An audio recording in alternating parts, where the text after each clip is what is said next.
चलित वर्षर रथयात्रा पर महाप्रभुंर जो रथ मान चक विक्रय कर चलित वर्ष दर धार्य कर जहाँकि आमर तालध्वज रथ प्रति चकर मूल्य 2 लाख टଙ୍କା रखाई सेपरी माँ सुभद्रा रथ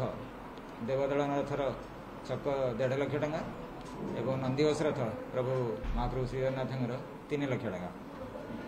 सर्वमोट 6.5 लाख होती किंतु पैकेज रे जदि कहीं नवा चाहती 3टी एक चक ताले 6 लाख टଙ୍କା देवा पड़े।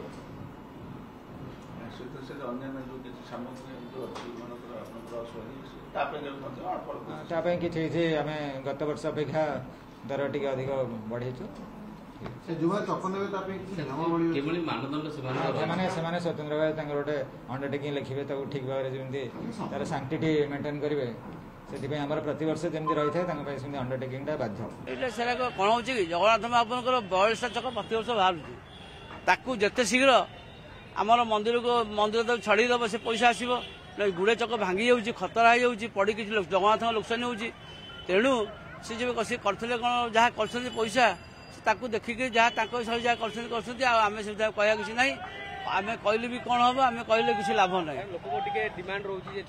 चक डिमांड रोचे कार जो मान जगह घर द्वार जगह बाड़ी से ऑफिस अच्छा आगे आम जो भूमि चोर सब अच्छा जगह बाड़ी चोर सब अच्छा बड़ बड़ हरिण बाहर कर सी भूमि चोर नहीं जगह जोटे देवे से कमिशन पाई जगह किए आसबे से जगह सब ऊपर सब सफा हो जीव जिते शीघ्र आम चाहूँ वर्ष भितर बयस सरीगले जगन्नाथ में बहुत भल खुशी आम।